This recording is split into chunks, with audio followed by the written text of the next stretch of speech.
Je voulais faire une vidéo pour les fans du Barça. On va pas forcément parler d'actualité, de mercato, etc. Même si bon, c'est un peu le cas avec cet article de sport. Mais je voulais partager quelques réflexions. Mais bon, avant tout, comme d'habitude, j'ai oublié mon intro. Prends tes pipas, prends tes bonbons, prends ta petite boisson, like, abonne-toi et on est parti. De quoi je voulais parler? Alors, je vois beaucoup de réactions sur les réseaux sociaux. L'autre fois, j'ai fait un live sur TikTok, on en a parlé, avec pas mal de supporters du Barça qui sont un peu en panique. Pourquoi? Parce qu'ils voient que le Real Madrid est en train de recruter à tout va. D'accord? Le Real Madrid a déjà recruté 4 joueurs, donc Dumfries, Konaté, Bernardo Silva, Cucurella. Il y aura sûrement un cinquième ou un sixième joueur qui vont tomber très prochainement. Voilà, Enzo Fernandez, etc. Ça parle de beaucoup de joueurs. Et dans le même temps, le Barça est plutôt calme. Voilà, le Barça pour l'instant a recruté Gordon en tout début de mercato. Et depuis, voilà, c'est un peu le calme plat. Il y a tout le bruit autour de Julián Alvarez, mais il n'y a pas vraiment d'avancée considérable. Et effectivement, il y a beaucoup de supporters du Barça qui pensent que Deco est en train de dormir, qui pensent que Laporta, là, il est aux Maldives, à prendre le soleil. Boyan aussi qui travaille avec Deco. Bref, c'est pas le cas. Le Barça est en train de travailler. Premièrement, faut pas oublier que le Real Madrid avait beaucoup plus de besoins de recruter que le Barça. Ça, c'est évident.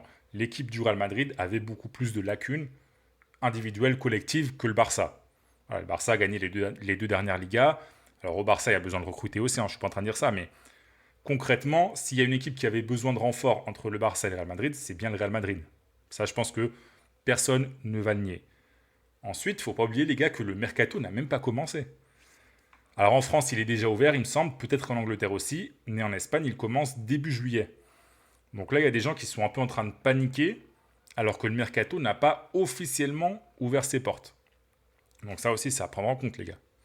Le mercato n'a pas commencé, donc on ne peut pas dire que c'est un mercato catastrophique, etc., que le Real Madrid fait un meilleur mercato, etc.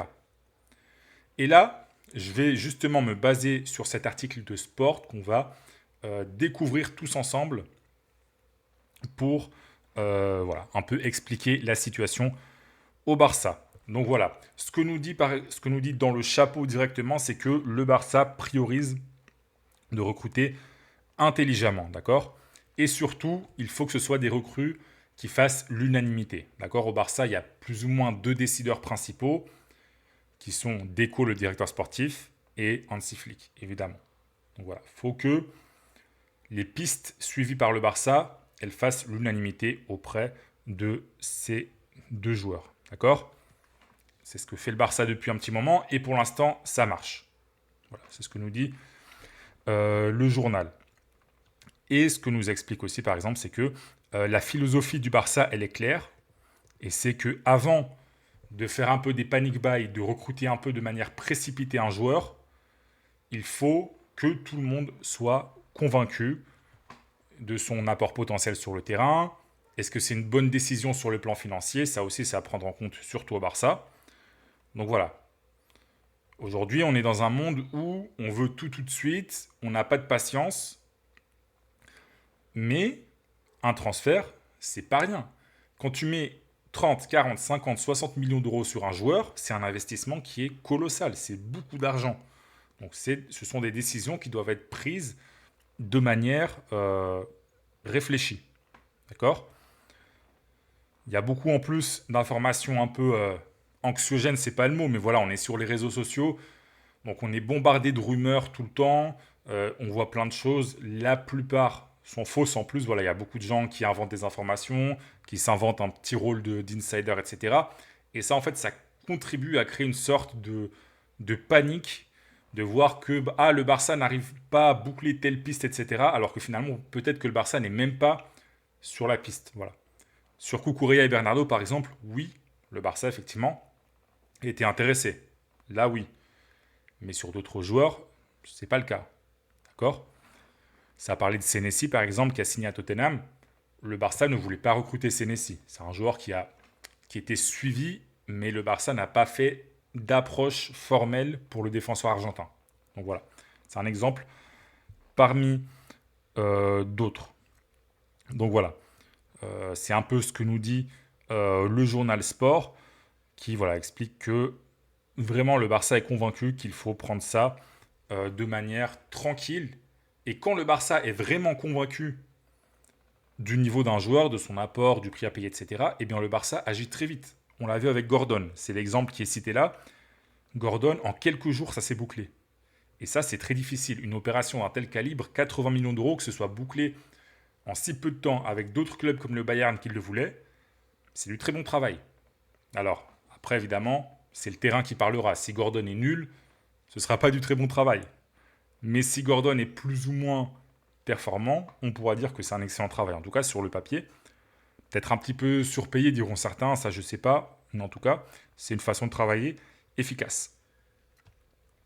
Qu'est-ce qu'on nous dit aussi? Voilà, on nous explique que Bastoni, il y avait beaucoup d'informations qui sont sorties, mais pour l'instant, le coach, donc Hansi Flick, ne considère pas que Bastoni est un élément nécessaire pour son projet, voilà, pour son équipe. Donc c'est pour ça que le Barça n'a pas fait l'offre finale pour Bastoni. Voilà, il y avait de l'intérêt, ça a discuté, Deco a fait des réunions, mais vu que Flick n'a pas validé, c'est peut-être pas le mot, mais ne considère pas Bastoni comme une recrue nécessaire, eh bien Deco n'a pas forcé. Voilà. Et c'est intelligent, je répète, c'est intelligent.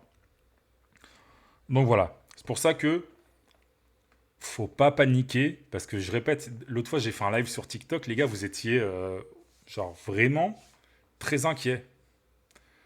Et encore une fois, le Real Madrid, oui, le Real Madrid recrute beaucoup, mais le Real Madrid est dans un contexte de reconstruction. Il y a un nouveau coach, faut repartir, bon pas de zéro, mais il faut repartir d'assez bas. Donc voilà, c'est normal qu'il y ait beaucoup de recrues et qu'au Barça, il n'y a pas eu de gros départ. À part Rashford et Cancelo en fin de prêt, mais bon, ils vont peut-être revenir en plus. Il n'y a pas eu de gros départ. Le coach est toujours là. Les joueurs sont en plus plutôt jeunes, donc continuent leur progression. Il n'y a pas de raison. Il n'y a pas de raison de s'exciter. Et attention, moi je suis le premier à dire que le Barça doit recruter en défense.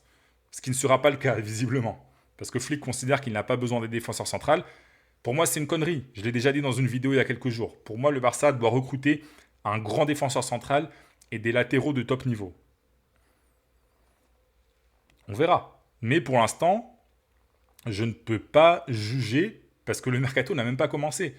Si au 31 août, le Barça n'a recruté personne en défense, là, je pourrais dire, bon, le Barça, pas terrible le mercato. Mais pour l'instant, c'est pas le cas. Donc voilà. Pour ça, les fans du Barça, ne paniquez pas, vous inquiétez pas. Votre club travaille plutôt bien sur le plan sportif.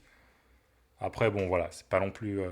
Bon, je veux pas partir dans une tirade sur Laporta qui fait des trucs un peu bizarres, les leviers, etc. Ça, c'est une autre question. Pour ce qui est purement sportif, Deco et Flick, ça marche très bien.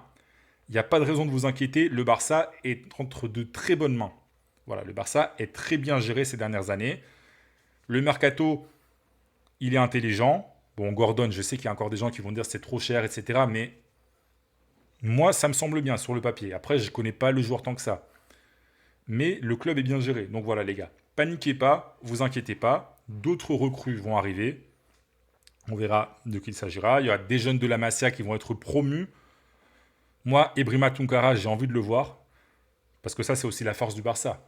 C'est que le Real Madrid ne peut pas, n'a pas le luxe d'avoir des jeunes que tu peux monter et intégrer directement à l'équipe première. Enfin, il y en a quelques-uns, mais il n'y en a pas autant. Et Ebrima Tunkara, ça va faire très mal. Donc voilà, écoutez. Si tu es fan du Barça, lâche un petit like, abonne-toi, dis-moi en commentaire qu'est-ce que tu penses de ce mercato pour l'instant. Mercato qui n'a pas commencé, je rappelle. Donc voilà, est-ce que tu es satisfait pour l'instant? Est-ce que tu penses que ça va aller dans la bonne direction? Est-ce que tu es optimiste? Est-ce que tu es pessimiste? Bref, dis-moi tout en commentaire. Et reste très attentif aux prochaines vidéos parce qu'il y a du très lourd qui arrive.